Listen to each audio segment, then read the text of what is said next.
Welcome to Nightmare Echoes. Listen, scream, and embrace your horror obsession. In this episode, Steven is here to explore another modern take on Universal's classic monsters as we talk about Leigh Whannell's The Invisible Man. Does this movie explain the science of invisibility? How were the effects of the movie achieved?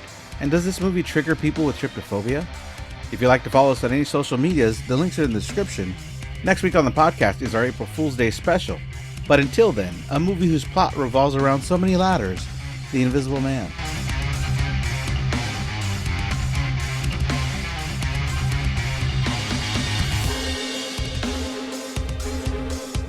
Hello everybody, welcome back to Nightmare Echoes. I'm your host Elzar. I'm joined again by Steven. Steven, how's it going?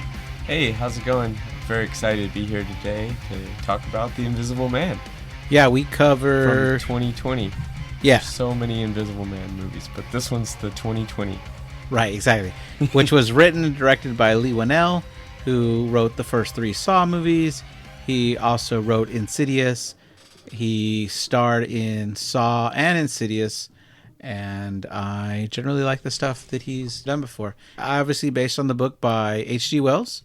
It also stars Elizabeth Moss as Cecilia, who was in Jordan Peele's Us and The Handmaid's Tale. Oliver Jackson Cohen as Adrian Griffin. Harriet Dreyer as her sister Emily. Aldous Hodge as James. He is in the new Amazon series Cross, which is based on the James Patterson novels. He was in Leverage, which I loved. And then he was in this short trek that happened between seasons in Star Trek Discovery, which I think was an amazing short movie, which was a lot of fun. Stormy Reed plays James's daughter. She was in The Nun 2. That was a fun sequel. I think it was way better than the first Nun. And then we got Michael Dorman as Tom, who was in Daybreakers and Triangle. It had a budget of $7 million and made a box office of $144.5 million. How's that for a return? That's pretty good. Yeah, that's pretty good. So because of that, they've asked Leigh Whannell to make another one. By the time this airs, it'll already have come out, which is The Wolfman 2025. I'm excited to see that one. Cool. Leigh Whannell was talking about if he'd make another one, and he says if they want him to be part of their dark universe that was... They're not connected, but they're remaking the movies because the Dark Universe started with the Tom Cruise Mummy movie, which shut it down. The movie did so poorly that this movie was not being made anymore. Then they got him to rewrite it to be an independent film not connected to this expanded universe. And I think this movie did a really good job of it. So now he's coming out with Wolfman. He was asked if he got to do a third one, what would he do? He says he'd really like to tackle Dr. Jekyll and Mr. Hyde. He's always been fascinated by that story. That's going to be good. So maybe in a few years from now, Leigh Whannell will get to do another one, which I'm excited. I haven't seen Wolfman. I hope to see it eventually. Yeah, I'll watch it for sure. Yeah. So when the movie starts, we have some waves that are crashing into some big rocks. It's really dark. And we get some opening credits, which are really cool. We see that the opening credits are actually invisible, but the water is running into them and dripping off of the letters. So we get to see them, which was obviously done by CGI. Leigh Whannell, they said it was really hard to accomplish. It's not something that's really easy to predict as water, to do CGI water. So they had to put a lot of effort into it. I did not know that. I thought it was like really cool cinematography or somebody just went out and shot some waves. Well... Yes, but the dripping off the letters part. Oh, right, because the opening credits, right, are the letters weren't actually in the ocean. Right, exactly. Oh man! So when we get the title card, it pans up to the house on top of this cliff. Which, if I'm going to talk about the house, is this beautiful house. They use 4 different locations for the interior, and they digitally added extra wings to the exterior to make the house look like this one big, massive house for a rich person that's in this engineering industry for optics. And I think the movie does a good job of explaining these optics.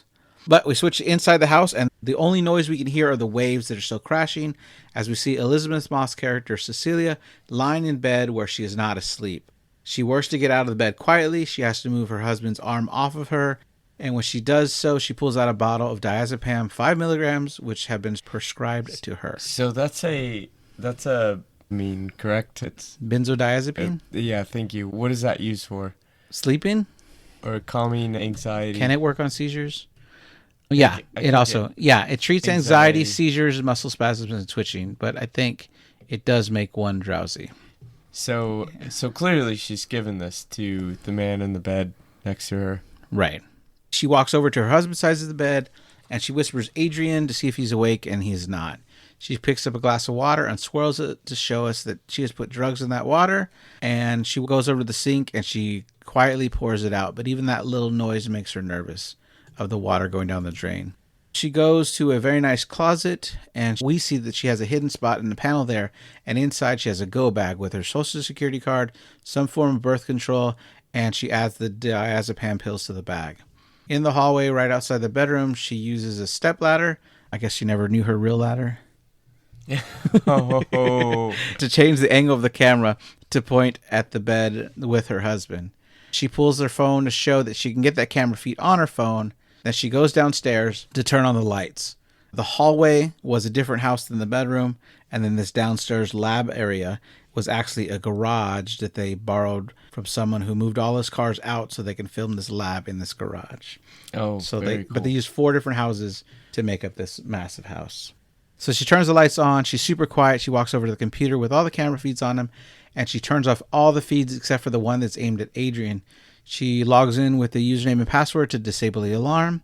Along the far wall, we see 4 mannequins, which are all in black, which contrasts this room, which is all in white. Then inside a small room, she sees this rectangular structure with 7 robotic arms, kind of, that look like they would be holding something, but from what we can tell, that it's holding nothing, that nothing's there. But given the title of this movie, we might guess that there's something there. She just can't see it. Yeah. I didn't catch that at this point. When I was watching it, it just looked like empty area. A robotic thing that was used, maybe a stand or something to hold guitars. But it could. But it based on the certificates and such on the wall, I figured he wasn't a musician. Yes. He was some type of accomplished scientist or physician. As she moves on, we get to see more of this beautiful, massive house. We have a scare when she kicks the dog bowl, slides across the floor. I thought that was an interesting, foreshadow. I was wondering what's going to happen because she kicks the bowl with Zeus's name on it. Clearly, something's going to happen with the dog, I thought later. Yeah, she checks her phone to see that he's still asleep and that the noise did not wake him up. She changes her clothes because she was wearing a nightie, and we pan down to her walking down a hall. We're looking like if we could see something come, but we do not. The music gets really tense. She's now wearing a sweatshirt and sweatpants which say Cal Poly Architecture as she makes it to the garage, and this lets us know she went to school to study architecture. In the garage, we see a 2015 Audi R8 Quantero and 2 motorcycles, a 2012 Ducati DeValve and a 2009 Yamaha VMX. For some reason, she stops right outside the garage, turns around, and is startled to see that Zeus is there. She apologizes to him, saying that she can't take him with her, and then she works to get his collar off. It's successful, but in the process, the dog bumps the Audi, which sets off the car alarm. I thought that was... So, the kicking of the bowl, and then I knew that as soon as that dog came out and she saw the dog, Cecilia was going to have to do something with the dog. She had some emotional attachment. The dog was clearly trying to follow its owner. And yeah, it happened. Yeah. The car alarm went off. So she runs and has to pull herself over this wall. We see lights turning on in the house. She makes it to the road where she expects Emily, her sister, to be. She thinks she hears branches creaking but doesn't see anyone there, and then notices the car pulling up. We see that she drops the bottle of diazepam before entering the car. Emily is driving a 2005 Ford and doesn't understand what's going on, and Cecilia tells her to drive, and she will explain later. I thought the contrast in the Ford lets us know that her and her sister didn't come from money because she's got a 2005 Ford. That's a good point. Right? And her husband, who has this Audi and 2 expensive really motorcycles. Fancy vehicles. Right, exactly. So Emily sees something off in the distance, and we see Adrian running up. It's in this kind of shot as in when you're watching movies and someone's driving and they get hit by another car, which is terrifying to see when it's filmed that way. But in this instance, it's Adrian running full speed towards that car. He starts demanding that Cecilia get up, and then he starts punching the window until it breaks. This motivates Emily to drive away, and Adrian is trying to hold on to Cecilia with this bloody hand he has as long as possible before letting go. And then we see him walk back and pick up the diazepam bottle. We get a card that lets us know that it's 2 weeks later.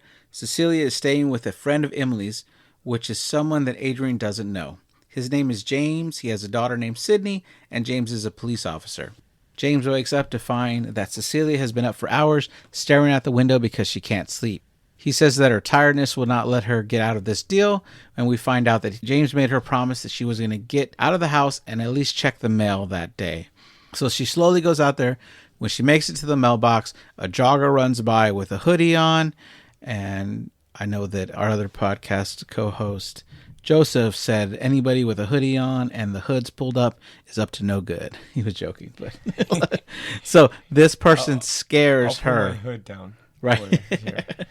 This person scares her and she backs up without checking the mail and gets outside.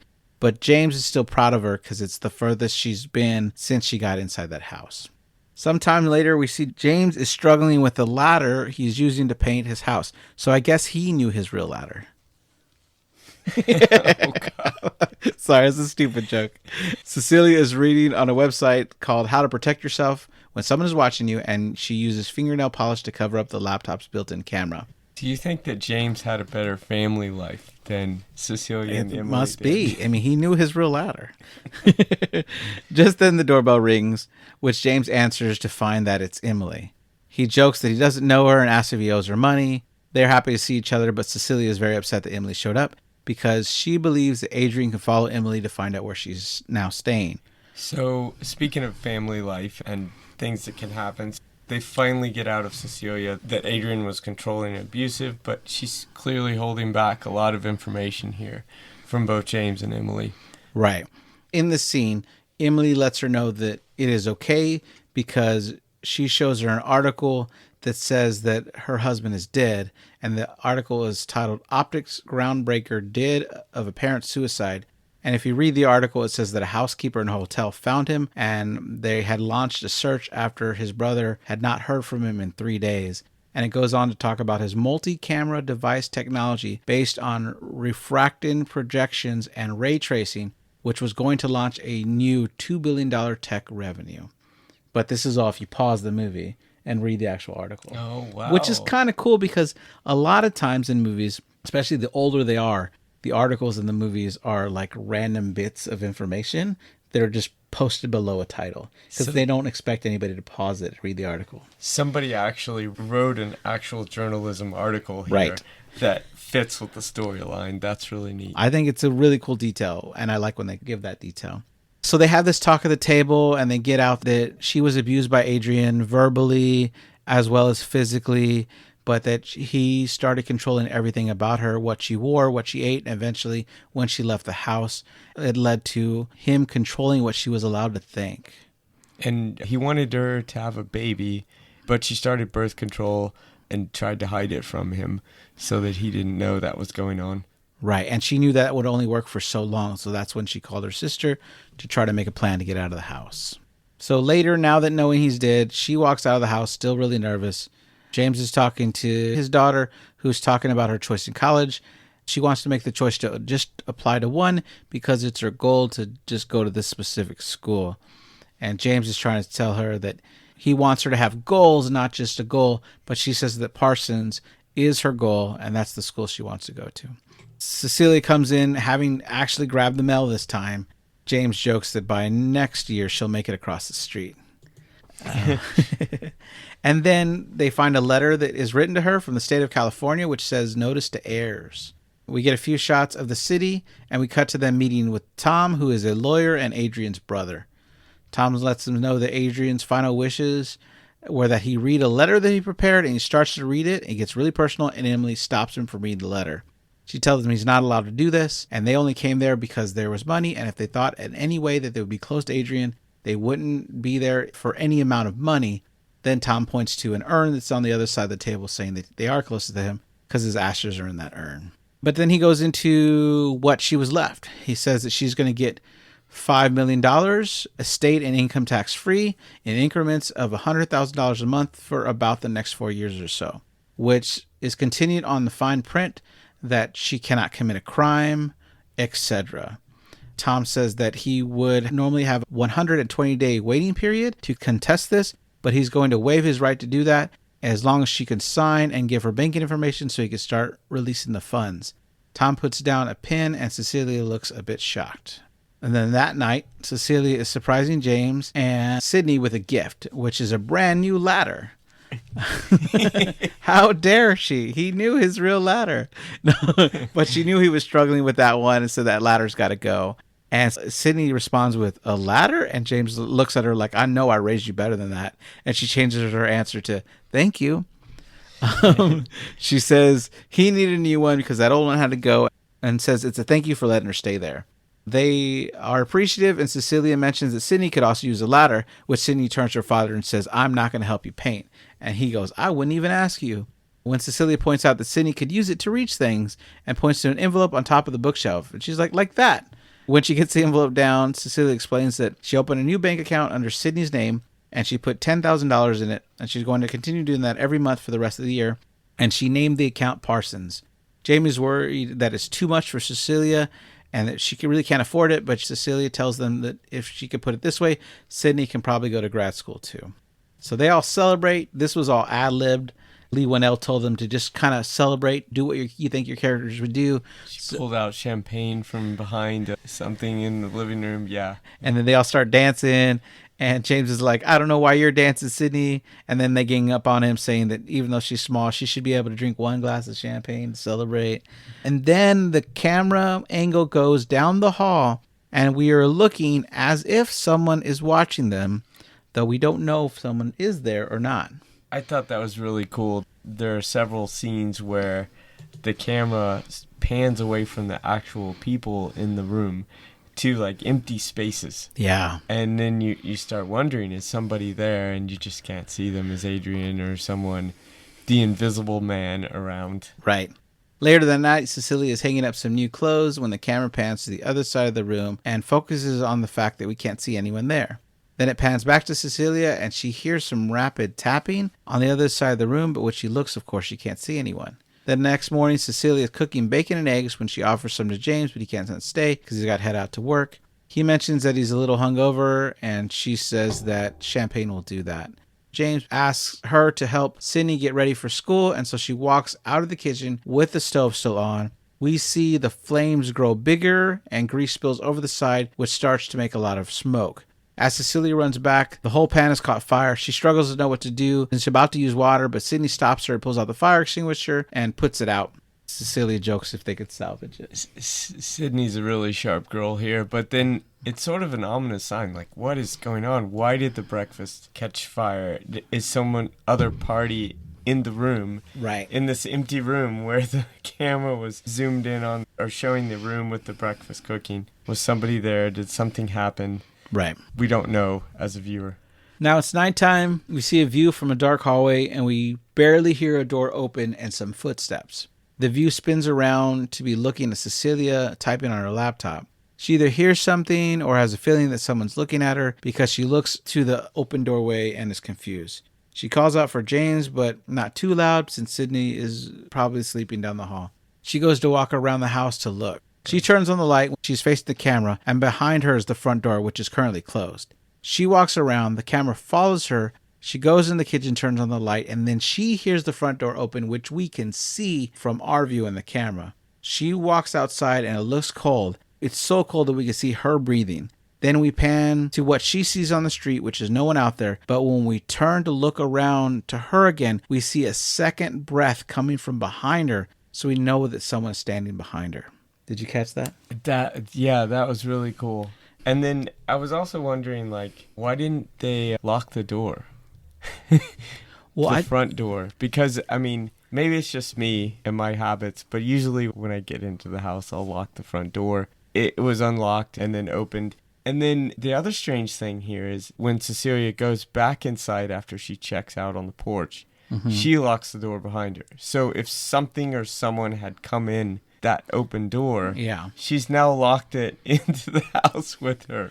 But it also could have been that he was already there and just opened the door to mess with her. Yeah, if he was on the inside of the house. If he was already in the house. Like when they all came in, maybe some people don't lock their doors during the daytime, and then when it's night, when everybody's going to bed, they lock the front door. That's true. So maybe he was able to get in the daytime when no one noticed. And there's a chain for that door too, and it was swinging in that scene. Also, I know that very cool. Our house, every time the front door opens, you hear front door. So that would have given it away. We have an old house. Yeah. It doesn't talk to us. We cut to her sleeping later, and we hear footsteps, and we see a blanket being pulled off of her. Then we see flashes as if someone is taking her picture, and then she wakes up because she is cold. She gets out of bed to see the blanket on the floor at the foot of the bed. She picks up the blanket and then gets suspicious of a chair in the corner, and she throws the blanket over it. And my heart was expecting to see a man sitting there. Like I was ready to get a jump. Too. Mm-hmm. Yeah, I thought there were a couple of parts here where I was expecting to see someone or something under the sheet, but that didn't happen. She starts going back to the bed, pulling the blanket along the floor when it gets stuck. She tries to tug it again, and there are imprints of feet on the blanket. The footprints start getting closer, and she backs up into a lamp and starts yelling for James. That was cool. So, like, rather than being underneath the sheet, yep, there was someone on top of the sheet because of the mysterious footprints on the sheet covers. Yeah, when she's trying to pull it back, it wasn't going, so something was on it. So what they did to accomplish this effect is put shoes on the bottom of big sticks and have a person holding the sticks, but they were all painted green so they can green screen it out. But instead of green screening a whole human body, they just green screen the sticks, which is pretty funny. James comes running in. He obviously doesn't believe her account. Cecilia tries to convince him. Sidney grabs mace to spray someone, but he says that there's no one to spray. He tells her to put it away. She's like, you bought it for me. James then looks at Cecilia and tells him that Adrian will haunt her if she lets him, so don't let him. He then tells her to get some sleep since she has an interview in the morning. The next day, she has an interview. The boss is a little sleazy as when she mentions that she worked in Paris, he asks if it's a rule that all the beautiful women have to go to Paris sometime in their life. She successfully ignores his remark, but unfortunately, when she goes to show him her past work, her portfolio binder is completely empty. He starts to tell her about the company, and she seems to not feel well, and then she excuses herself, she gets up, and then she passes out. And the effect when she does it is that the camera falls with her body. They have special equipment that does this kind of thing, but they didn't have it at the time. So the cameraman had to kind of fall with her without the camera hit the floor. Oh, wow. I didn't know that. It was a really nice shot. We cut to the hospital where Cecilia is talking to Dr. Leigh. She's telling Cecilia that she shouldn't drive or operate any heavy machinery for a few days. During the scene, we see a man that is all bandaged up all over his body, which seems to be a reference to the original Invisible Man. Oh, yeah, I did catch that. That was pretty cool. The doctor says they're waiting on some blood tests, and either her or her sister will call Cecilia with the results. At home, Cecilia is showering, and we get a shot that makes it appear as if someone is walking into the bathroom, and since she showers with the door open, that is possible. She hears the phone ring, so she turns the shower off to go pick it up. She puts on her towel and is able to pick up the phone in time. On the phone is Dr. Leigh that tells her that the results came back and that the diazepam in her system was most likely the cause of her fainting. Cecilia asks what diazepam when the doctor is explaining that the blood work shows high levels of it, and we see the pill bottle that she dropped when running away from Adrian, and now it has blood and fingerprints on it, and it's where the sink is. Cecilia is approaching the bottle. We hear Dr. Leigh say there's something else that she wants to talk about, but Cecilia is not hearing this because she's freaking out over the pill bottle. Now, when the doctor said that, immediately I was thinking, is she pregnant? Yes. I was thinking, I don't know if you caught that, but I Yeah. was like, but she's not listening, so Right. we as the viewers, and we don't hear what the doctor had to say. It was just because of some of the past conversations about how Adrian wanted her pregnant. Yep. She was trying to hide the birth control but couldn't do it. Yeah. Cecilia and James are at Tom's office, where James has no idea what's going on, but he's there to support her. She asks Tom to tell him to stop, but Tom claims that he doesn't know what she's talking about. She starts to tell an anecdote about one night where she was planning in her head how she could possibly leave him, and Adrian looks at her, reads her mind, and tells her that she will never be allowed to leave him. And he went on to say that he has a way where he could be right up next to her and she would never know he was there, but he would leave a sign. She then pulls out the pill bottle, and Tom acts like, so you're telling me you lost the pill bottle, then you found the pill bottle? Like he doesn't understand the story. And she tells Tom that Adrian's alive. She seems to lose James in this moment because James is starting to think maybe she's a little crazy. And Tom says that his brother was brilliant, but it wasn't because of anything he invented, but because he had gotten into people's head. He tells her that Adrian was brilliant because he found a way to torture her even in death, and that the only thing more brilliant than inventing invisibility was to make her think he invented invisibility. Tom says that Adrian tortured him way before she ever met him, and that when he found out that Adrian was dead, he was actually relieved. Tom then pulls out pictures of Adrian's body and says that he saw his actual dead body. Yeah, so basically, he's trying to tell Cecilia, and James is there present, saying that he knows that Adrian is dead. Tom knows that Adrian's dead because he saw the dead body, and here's the proof, here are the pictures. But Cecilia's still not buying it. She knows that Adrian's still there. She has this feeling. Now Cecilia's going to visit her sister, but when Emily opens the door, she's very upset about this email that she believes Cecilia sent. The email called Emily suffocating and must have alluded to Amelia wanting some of Cecilia's new money. Cecilia tries to explain that she didn't send this email, and she says that he is doing this to me, and it doesn't take long for Emily to figure out that she means Adrian. Emily tells her that she needs medication because Adrian is dead, and now we see that Adrian is slowly ripping everyone out of her life. And so at this point, Adrian has some classic telltale signs of a narcissist. And that's one of the things that I noticed about his character. He's isolating this person. He's making her isolated from the people who actually care by making up all these stories, making them believable. He's a pretty evil guy, and we're getting that now as viewers. Right. Back at home, she reads from a laptop and sees this email that she knows she didn't send. It says even worse things like, I wish you had died instead. Emily closes the laptop and lays down on the floor crying.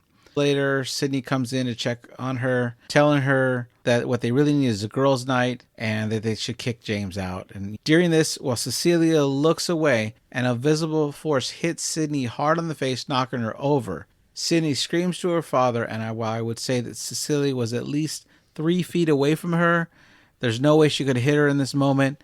But even Sydney should have known that Cecilia was too far away from me to hit me. Yeah. That's just really odd. But it's crazy. But you're hit. There's no one else there. What's the only logical explanation that you have, right? It's interesting that this happens, too, because it sort of ties back to the book, which I've read. And there are parts in the book where mysterious things happen and characters are wondering, how is that possible? They don't really put 2 and 2 together until they actually see that Griffin's invisible. Right. So James naturally believes his daughter. James takes Sydney out of the house and tells Cecilia that she needs to go stay with her sister. But they both leave her alone there. Or at least they think they leave her alone. Cecilia wants to cry but doesn't realize she can't. She starts to taunt Adrian, telling him not to hit a little girl, to hit her. Yeah, so she's stuck in the house alone. Yeah. But she's not really alone because she knows that Adrian's there. She's sort of going nuts, but still doing logical things because she spreads coffee grounds on the floor, trying to see if she can detect where he's going. Kind of reminds me of Paranormal Activity. Oh, okay. Remember the powder on the floor? The powder scene. Yeah, I was thinking the same thing. I feel like some time passes as she starts to talk to an empty hallway where she believes Adrian is. She asks why her when he could have had any woman that he wants, because the sad reality is that power and money can buy anyone. She asks if he could just forget that she existed because there's nothing more for him to take from her. She gets the idea to call his cell phone, and when she does, she hears a vibrating, and it doesn't take her long to realize it's in the attic. Dun, dun, dun, the attic. So something about attic scenes in a lot of horror movies are just really creepy. Yeah. And what's so scary about attics anyway? I don't know. Rec did a really good job. Yeah, it we did. pan up there and we see that demon child or whatever. Oh god, it was so good. Yeah. Yeah. You go up there with the night vision in that movie, but in this one, she has a flashlight. Right. But it's just, what is the scary thing about attics? What do you think? Just that, I know that in our old house when I was a child, there was actually a secret passage that went from the attic to my bedroom upstairs, to the master bedroom, which as kids we stole from my parents somehow. We got away with that. But you could go from the bedroom to the attic into the garage, which was a cool secret passage that they eventually boarded up.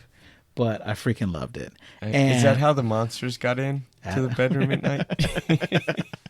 Maybe. Not sure. Did it scare you at all as a boy? Only in the fact that I could have fallen through.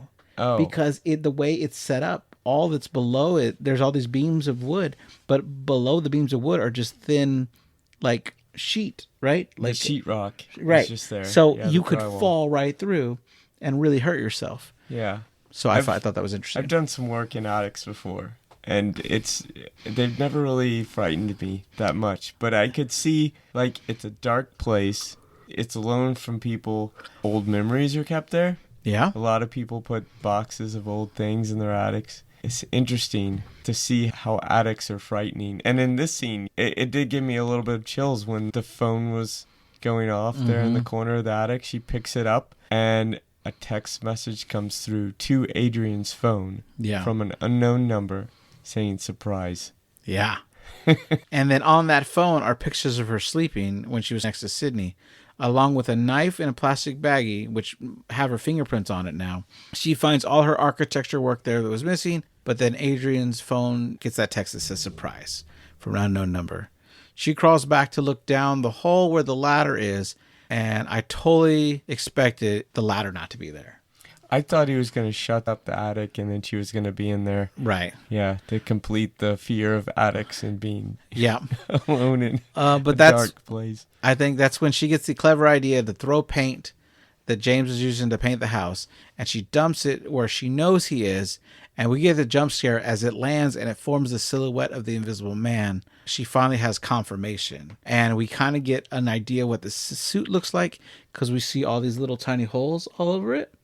Which like a little bubble shapes. Which Leigh Whannell was told, and he didn't realize it because it wasn't his intention to really freak people out with trypophobia, which is the fear of tiny holes. He says that people with that really have a hard time watching this film, which I guess he says he apologizes for, but also it's doing his job. If you're going to the movie to get scared. Horror movie. And this scares you, scared. Right? It works, right? So the Invisible Man panics. He knocks over the ladder, and there's paint all over the floor. She's able to lower herself easily and then grab the knife. She does this by facing away from our point of view, and that's because it was a stunt woman doing the scene for her. I didn't know that. I didn't either. Well, it's done well. Yeah. The paint trail ends, the drips end, which I thought was strange because in the kitchen sink, there's a faucet running and paint all in the sink. Like, what happened to the paint trail? Was he catching it? Where it was dripping? And then just because I have done a lot of painting in the past, I don't think he could have just cleaned all the paint off that easily. Yeah, off of his suit. Yeah. Oh, like I rinsed it off. Oh, it's a superpower that the suit has. Yeah. So as she runs to the sink, it had little mini windshield wipers. That could be it. Every little one had a windshield wiper. Windex coming out. So as she discovers the paint, this is the movie's biggest fight. Adrian grabs her by the throat, lifting her in the air, and I feel like this Invisible Man movies always have this thing where somehow when they become invisible, they also develop superhuman strength. Because he picked her up. He was choking her, and he picked her up in the air and one-handed her off the ground. Yeah. He slams her against the wall. She drops the knife and hits the floor. He then pulls her by her feet. She grabs a metal dustpan and knocks him over the head. He picks her up, flings her onto the table, and she slides and falls off to the other side. The table is then flipped over. He grabs her by her hair and starts dragging her across the floor. She slams 2 plates over his head, then runs outside. We see CCTV footage of her running from nothing. That's so cool. I was just thinking, though, in the book, Griffin's character is very ill-tempered and becomes angry very easily. And I'm wondering if they were trying to stay with this character where, even though he's not that large, Adrian's probably an average-sized guy, he seems to have a lot of temper and anger issues, and he's using that. It's like maybe adrenaline rush or whatever, because there are later scenes when he shows more superhuman strength again. Right. And I think it's just this ill-tempered, mannered person, and they were probably trying to stick with a character that's just angry. Well, one thing that's different about this movie than those original ones is this movie, it's a suit that is making him invisible, where in the original movies it was a serum, and he couldn't just turn it off and on. Right. That's a very good point, because he was trying to develop sort of an antidote to this. That was the whole premise of the first part of the book, is he's trying to develop an antidote so that he can turn this off, because he's invisible, but he doesn't know how to get rid of it. Right. And then because there was a lot of movies back then, like The Return of the Invisible Man, and I don't know the others, like The Revenge of the Invisible Man or something. They had several of them. And I felt like as the invisibility was still in him, it was turning him more and more evil, or less of a conscience, so that he would kill people and not feel remorse about it the longer it went on. That's a good point. I have seen that in a lot of the older movies, his temper gets worse and worse as he's invisible. He's pretty mild-mannered at the beginning, and then he becomes irritable. Whereas, like the character in the book, he seems to be irritable right from the get-go. Yeah. So this follows that a little bit closer. Sometime later, she's picked up by an Uber, a 2007 Cherokee Tahoe. What Leigh Whannell pointed out is that guy took forever to make a U-turn, and he thought audiences would have been annoyed at that, but no one's ever mentioned it to him. Oh, well, he wasn't an SUV. Yeah. She asks him to lock the doors, and the driver asks if she's okay. She says that she wants to go to Stitton Beach, and he says that, oh, that's pretty far. We do have this long drive down a beautiful area, and we see that the house is behind this large wall that we see better in the daytime. She asks the driver to wait for her, and he can have the job of driving her back to the city. Inside the house, Zeus comes down to her. Oh, God. Why is the dog still there? I'm thinking, who's feeding this dog? Has anyone been taking care of this dog? Yeah. So this is interesting also because I know in a lot of cases the dogs will stay near a deceased owner. Not saying that there's either one of them is in the house, but it's interesting to see that the dog is still in the house. And I was wondering, is somebody there taking care of it? I wonder if Tom's driving down or is paying someone to go take care of it. Make that connection until later, but that was sort of what I assumed later on. Right. At this point, I'm just thinking the dog has been neglected. Right, and we don't even see her say, oh, let me feed you real quick. Right? So But the dog comes to her, Yeah. so he must have been expecting something. Yeah, well, she goes down to the lab area, and the dog is afraid to go into that area. So I wonder if Adrian abuses that dog too, and he knows he's not allowed in that area.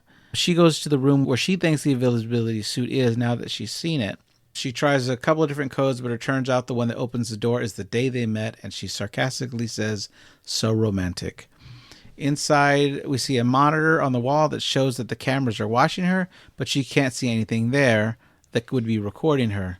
She looks at the controls and is able to move the camera and find the button to turn off the invisibility, which reveals the suit while some epic score plays. It was there on that sort of like robotic hanger that you had mentioned. You had suspected that something was there from the beginning. Right. I also like the idea that Adrian sort of has this secret lab. The dog doesn't want to go there. She's kind of stays back from it. It's mad scientist. So kind of I thought the suit was kind of self-explanatory, but apparently a lot of people have asked Leigh Whannell, I don't get it. How is the suit supposed to work? But I thought it was obvious that it's all these many cameras are recording what you would see if it wasn't there on every side, and then displays on a mini camera on the other side what should be if you were seeing right through it. Which makes perfect sense. And I wanted to mention, like, back when the original novel was written, the scientific knowledge was limited, you know, so they stuck to serums and chemistry and things like that, but they did talk about how this was related to optics. Right. So then the fact that now we have technologies available to us, because I've met a few researchers who actually work on this type of thing, where you can actually make things invisible, so to speak, with fiber and different ways of projecting. So yeah, it's cool to see 21st century technology on sort of this 19th century story. Right. I like it. So she pulls off the suit and Zeus starts to bark. She makes her way into the closet where she had that secret hiding spot to stash the suit away. While we stay in the room while she's inside the closet, very quiet, soft, rapid clicking can be heard. And we watch as our view gets closer to the closet. She looks out, but obviously doesn't see anything. And then the door slides open. She hides along the wall. We see the carpet as we see her shoe or her footprint make an indentation. She tries to run, but she is shoved to the ground. Zeus starts barking at the invisible man, which made me pause, because if it's Adrian, I think the dog would be able to smell Adrian, unless the suit masks his smell as well. Why would he be barking at Adrian too? That's what I'm thinking. Yeah, unless the suit doesn't let him smell him.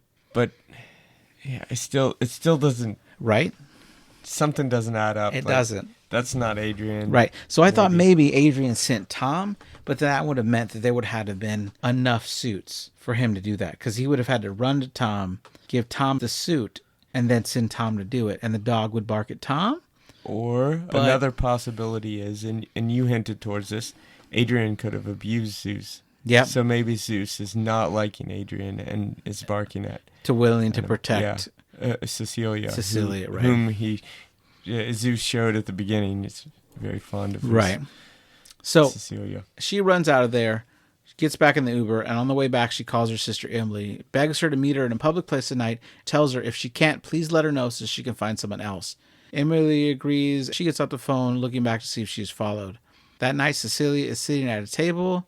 When Emily does show up, she's obviously pissed off, and a waiter named Taylor comes over, and Taylor is amazing, I think. He's super friendly, but unfortunately, Emily is very hostile. He's like, hey, guys, welcome here. Have you been here before? And they're like, oh, do you know how it works? And Emily's like, you look at the menu and you order something? He's like, yeah, but we do things a little differently here. He's trying to be friendly. And she then says, okay, we've been here before. You can go now. And so she's like really short to him the whole time.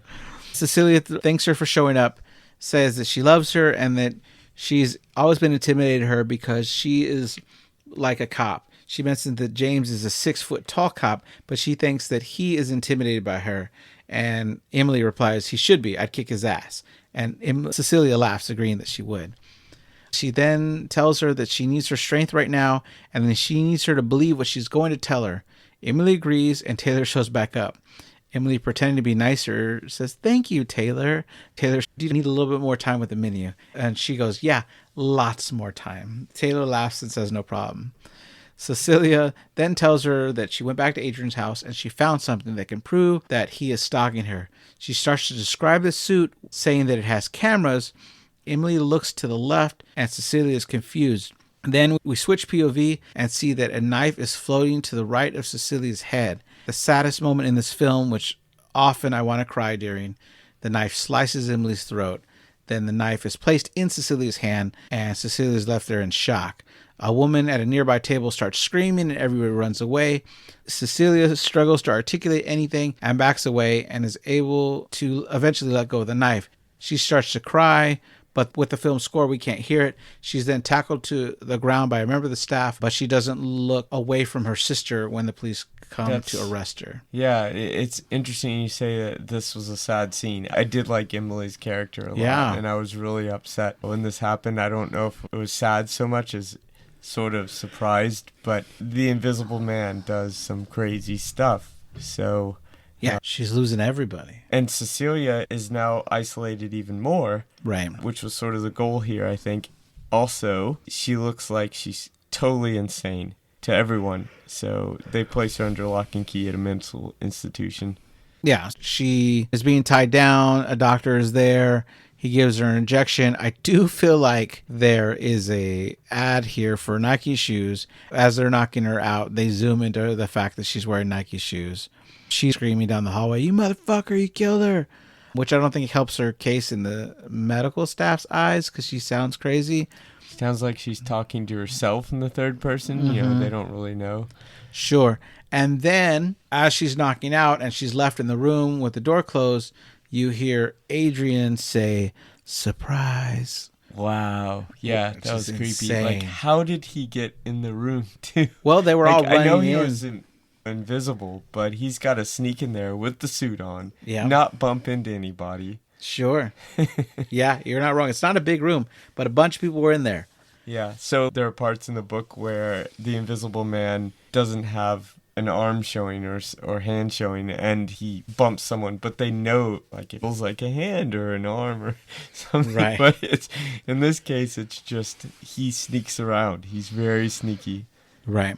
We see outside shot of the facility, and we see that she is at the Santa Marina Secure Treatment Center.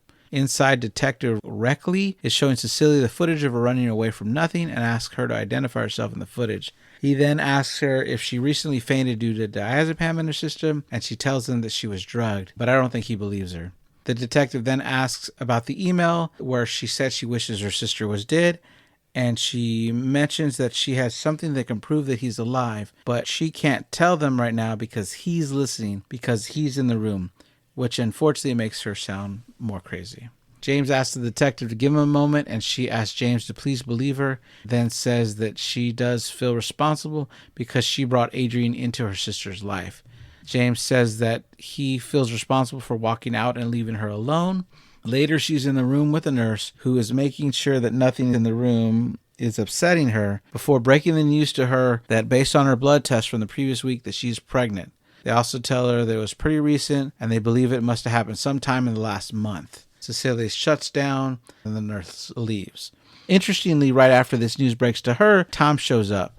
He says that since he is in charge of the trust and the trust was conditional on the fact that she didn't commit any crimes, that all that money is now gone. He mentions that they will be taking back the money that she gave to Sydney for college. She tells him that she feels really sorry for him because she now realizes that he is just the jellyfish version of Adrian. Everything but the spine. She says a memorable quote here. Adrian killed my sister and you helped him. So Tom is sort of seen as an accomplice at this point. And then, to prove that even more, he tells her that he can make it magically all go away. He leans over and whispers and tells her that if she agrees to have the baby and agree to go back to Adrian, then I have to say that I always want to punch this guy in the face right here at this part. She throws all his papers to the floor. Tom is busy picking up the papers. She takes a pin out of his briefcase. But he didn't notice. Yeah. He was picking up the papers and he didn't see it. Now, Adrian supposedly is in the room, so Adrian knows she picked up that pin. I was thinking about that during the next couple of scenes. But it's weird because he doesn't act on that knowledge. No, he lets her do it. Right. He just watches her do it. So he tells her that he will give her 3 days to make the choice and ends with, "We'll be watching." On the TV in the background, we hear a woman speaking about the upcoming storm, which will be important later. Cecilia looks under the sign at the table and sees there's some used gum there and takes some of it with her. Sure enough, that night it is raining really hard, and we look inside the room from the outside the window. Inside, there's a staff member searching the room for anything she could possibly use to hurt herself. He even looks in her mouth and under her tongue before turning off the lights and locking her in. And I was wondering, like, okay, where did you put the pin at this point? Yeah. She walked to the shower. Inside, she grabs the pin, which is stuck above the door with the gum. In the bathroom. She pulls the cap off the fountain pen, turns the water on, and makes a show as she's going to cut her arm and tell Adrian, "You won't get the baby." And after a brief pause, "And you won't get me." She actually goes through with stabbing her arm and starts to make a cut larger when her hand is stopped. She says, "There you are," and starts stabbing Adrian with the pin, which exposes the suit for just a bit, seeming to have short-circuited it. I thought that maybe that was a trick to get Adrian to reveal himself too, for sure. Yeah, she wasn't really going to go through with the suicide. Which is crazy because that part where she's cutting her arm was cut out of the UK release because you're not allowed to show a character committing suicide. Oh, I didn't know that. She keeps stabbing him in the suit, and he keeps blinking into vision, and he kicks her across the room. A sheriff deputy walks by, opens the door, and tells her to get back in bed, which I thought was crazy. I thought you would just do it from the window, like, "Hey, get back into bed," without opening the door. Yeah, let's open the door and talk to the crazed patient. Yeah. Face to face. And then he looks over and he sees Adrian, who is sort of visible, blinking in and out of existence, kind of. He pulls out a taser, but Adrian and his superpowers makes the officer tase himself. Yeah, this is where like Adrian's super strength comes out again all through this scene. And I wanted to say, "Hey, why are you tasing yourself?" I'm sorry, that was a good one. She runs out of the room, but literally into two other officers and falls on the ground. They work to subdue her and start to drag her back to her room. When we see from her upside down view, Adrian comes into view, which confuses the officers. He's able to knock them off pretty easily. The male officer has blood shooting out of his nose, so not sure how bad he is hurt. 3 more officers run into the hallway. The first is clotheslined by nothing. The next has his head slammed into the window and then the ground. And the third officer, not seeing anyone else, must think that she has X-Men-like abilities because he starts pointing the gun at Cecilia, telling her to get on the floor. It's interesting, though, to see Adrian's super strength at this point, too. Like, he's an average-sized guy, and he has a lot of anger issues, apparently. She keeps telling him, he's behind you, and he finally gets to turn after she lays on the ground. He, of course, can't see anything, but he does hear him, but it doesn't stop Adrian from grabbing the officer's gun and making the officer shoot himself in the knee. And I said, "Hey, why are you shooting yourself?" Then he is hit in the head and knocked out, and his nose is also bleeding. 2 more officers run in the room, and they stop when they can't figure out what is happening. The one with long hair is hit in the chest and flies backwards down the hall onto the floor. And the one that is bald has his gun taken out from him. We see it floating in the air facing him. Adrian, the asshole that he is, says bang and proceeds to walk away, but then shoots the officer in the back. Adrian runs for the emergency exit, and Cecilia picks up one of the officer's guns and runs after him inside the stairwell. He blinks into vision, so she shoots right away, and it looks like she just missed him. So the running out of fire escape kind of stairwell, and Cecilia's pursuing Adrian with this gun from the security officer. She makes her way to the front. We see the 2 doors are opening by themselves. She follows and passes a desk with 3 more officers who somehow haven't responded to all the shooting that has been happening upstairs. I was thinking at this point, they had a lot of security guards there. A lot. But also that I thought the scene was pretty well done from a security perspective. It seemed like they were all following protocol the way that they should have been for their jobs, except maybe that first guy who opened the door too early. Yes, exactly. But they seemed to be doing the right thing, saying the right thing, behaving the right way that I've seen other security guards do. It just didn't go through because they did not expect an invisible man to be in it. Right. Nobody wrote protocols for that. Yeah. So she points a gun at them, telling them not to move, and they let her go outside. Now outside, with the rain, he blinks again, and she fires again, but she doesn't hit him. Then she starts ducking through cars, trying to find him. With the rain, she should have a better chance of seeing him, though it doesn't take the officer too long to come out and start looking for her. So now she has to find him before they find her. She thinks he's hiding under a 2007 Chevy Tahoe, which is the exact same model that the Uber drove earlier. So I wonder if they use the same car. He grabs her before she could shoot him. She is slammed against an ambulance and he chokes her. I thought this was a cool scene, though, with the rain, because I was thinking the whole time Cecilia's going to be able to tell exactly where he is, because he's going to stop the rain, even with the suit on. But underneath that sort of hatch, the back end that popped up on the SUV, he's out of the rain, so she doesn't know exactly where he is. Instead of hurting her, he says he's going to hurt someone she loves, so she will only have herself to blame for that innocent girl's death. And I can only assume this means Sydney. Right. Just then an officer comes around and he could see him and he says, "Show me your hands," and Adrian shoots him. Though the officer is just injured, Adrian just kicks the gun away and passes by him. More guards come out and Cecilia grabs the recently shot guard's gun and runs after Adrian. On the road, Adrian starts a 2018 Land Range Rover Sport and aims for her. But when she shoots, he gets out of the way. This causes a 2004 Nissan X-Trail to crash. The driver is named Harry and is played by Anthony Brandon Wong, who played Ghost in the Matrix franchise. But he's only credited as an accident victim, even though his character had a name, which I thought was weird. Interesting. He hops out, she jumps in to steal it, and a woman on the phone is asking for him, and she says he's fine before hanging up. When she's driving away, there's some graffiti on the wall behind her, which is of Billy the Puppet. Oh, I didn't catch that. That's really cool. That's pretty neat. She's driving super fast and uses the phone to call James. He answers with his full name since he doesn't recognize the number, and he isn't happy to hear she's gotten out. I'm surprised that he answered the phone, actually. I usually don't answer the phone if I don't recognize it. Yeah, but if he's a police officer, it might be someone calling for help. Or yeah. But then also that she's trying to warn James that Sydney might be in danger, which is really awesome. At first, he wants to care so much about the fact that she got out, but she convinces him that Sydney's life's in danger. So whether or not he believes her or anything that's going on, he's going to go run to protect his daughter.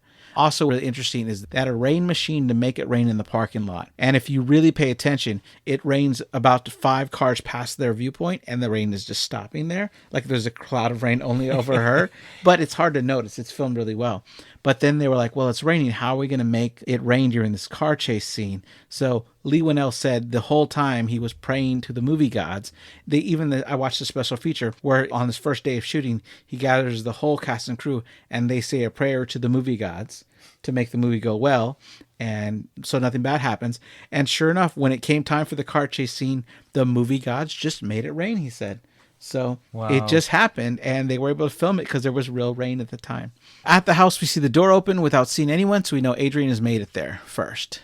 It's very dark, and we follow him as he goes inside Sydney's room, and she wakes up because she hears him.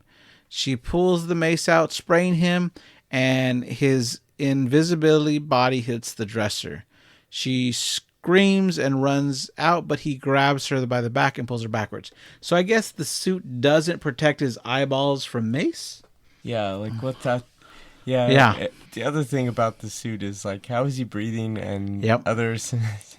I guess for him to be able to breathe, that. then I guess the mace would affect him. It's sort of like an Iron Man suit where you can see what's around him on Right. the outside. Be able to breathe on the inside. We see James pull up in his 1998 Ford Crown Victoria, equipped with a dashboard, police lights, and siren. And because I'm sure you're going to ask, Steven, his license plate is 999995I. Why is that significant? I don't know. We got to decode this. What is- Got to break this down. Break it to ones and zeros. We were on previous episodes. We've talked about even the price of fuel. Like Yes, down to the we have. dollar. Right. That's We both calculated it independently and brought it up in the podcast for VHS. That's funny. He runs in, pointing his gun downward, and he finds Sydney on the ground, choking. He tries to walk to her, but he's punched and knocked to the ground. They start fighting in the hallway. Yeah. James and Adrian. And at this point, James is hurt badly, and I thought he might be dying, and I really like James as a character. Yeah. So I mean, that guy's got wondering what was going on. muscles. He's 6 foot tall, and he's got muscles. Leigh Whannell kept saying it's not fair for the guy to be such a great actor, have such a great singing voice, have such a perfect body, and be 6 foot tall. He goes, he joked around that years from now, everybody's going to want him in a movie, and he's not going to be able to get him in a movie because he's going to be too famous, and he's going to be telling people, hey, I discovered him. They're like, hey, you're too drunk, Leigh. Get out of the bar. I did like James, though, as a character, though, too. Oh, big time. Aside from his physical appearance and abilities, Yeah. he was a really great character. So, yeah, he's getting punched and everything on the ground. He's getting really bloody. Right then, Cecilia walks in like a badass, screaming for Sydney to get down.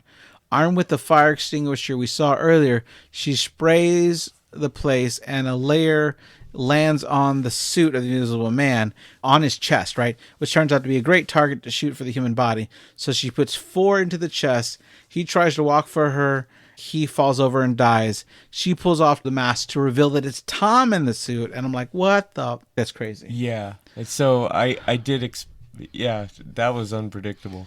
Right. So James and Sydney now look over, and now they have to believe her. We cut to a SWAT team storming Adrian's house, and they find Adrian tied up like he's been held hostage this whole time. Now at the police station, James is telling Cecilia and Sydney that he was found in his basement and he was a victim of his brother, Tom. Of course, Cecilia doesn't believe him for a second, but James tells her that she needs to go along with it now because this is her only way of keeping her from being locked up. Cecilia is still convinced that Adrian still did these things, but James makes a good point. He says, Tom's body is in my home right now, where he's you wearing shot the him full of invisible holes. man Yeah. suit. So, And it apparently doesn't work anymore. He says if it ever did work, this is your only chance of beating the charges that you have. So please agree with the story that seems the most logical. So she's pretty pissed about it. He's trying to say he just wants to help her, and she says that he can't help her. That night, she's laying in bed with Sydney, who is asleep, and she calls Adrian. We cut to the next night where they have dinner date set. she called Adrian on the phone Yep. to agree to meet him for dinner at his house, which at this point I'm thinking, what are you doing, woman? You need to stay away from this guy. He But tells her... she had a plan. Yeah. So he tells her she looks amazing, and she says she doesn't feel amazing because it's all a lie. He then shows her the feast that he prepared because he wasn't sure what he wanted. This includes sushi, steak, and pasta, not to mention the bottle of wine on the table. And she says she'll have the steak. Then we see from the angle of the CCTV footage, the camera is from her back right and gets an amazing shot of Adrian. When they sit down, he acts like he is so nervous and his hands are shaking.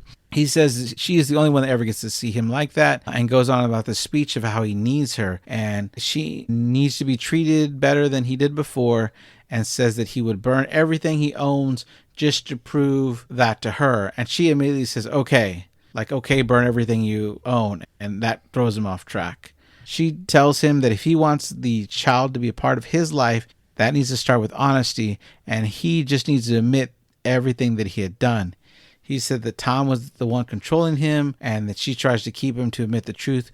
But then we see James outside is listening in on the conversation, and she tries to get him to admit the evidence. What's funny about the scene is they needed to be able to film James in the car, but they really couldn't do it outside the house because they didn't have the house anymore. So they just drove to an empty parking lot on the production studio lot and just filmed him close up in the van listening in, and we never see the road that he's on.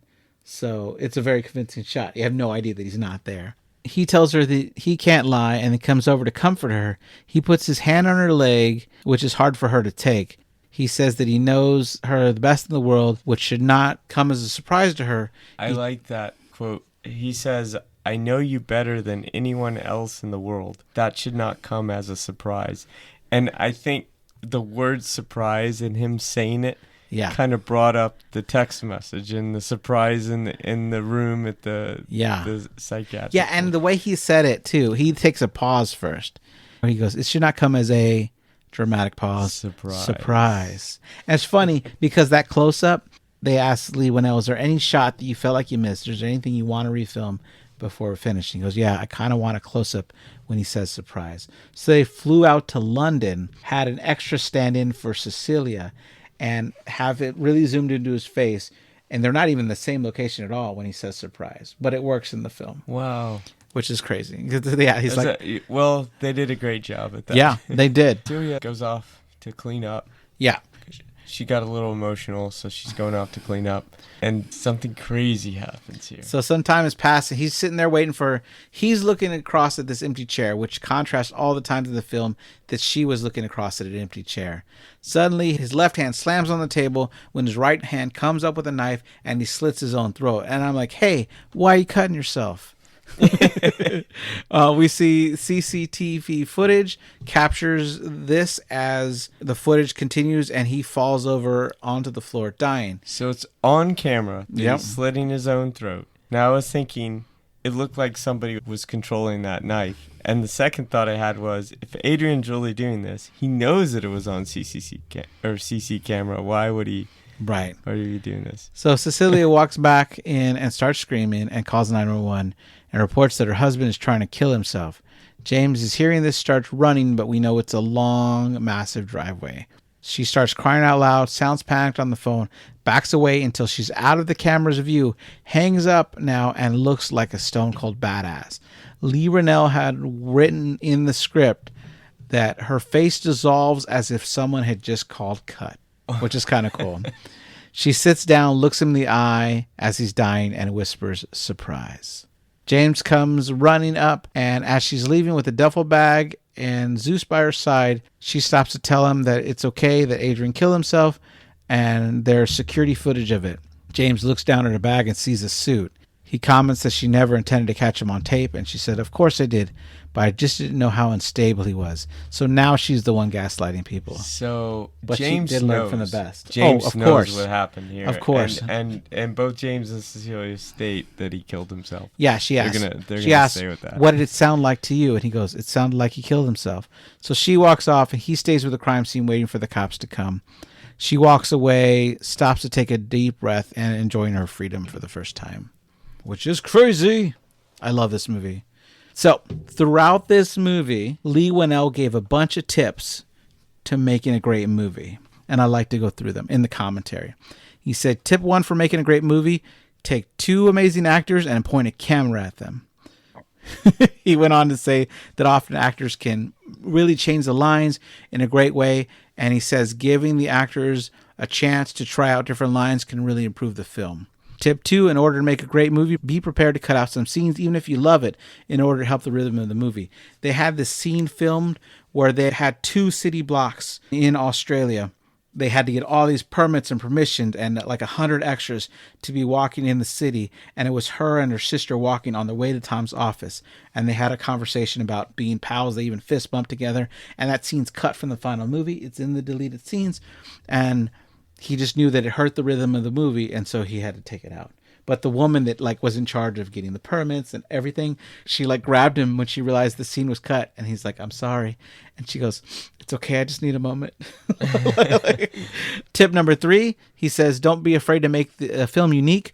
You're going to have people that are going to try to steer you away from that to try to make it like every other movie out there, but you just have to hold your ground, because if it works, it works." Tip number 4 is, if it's making you nervous, you are on the right track. Oh, and then tip 5, pray to the movie gods. So that was fun. I did like a few things about this one. I thought Elizabeth Moss did an excellent performance, and I definitely want to check out her other work. Have you seen Handmaid's Tale? Just in passing, because my wife watches it. Okay. It's really intense.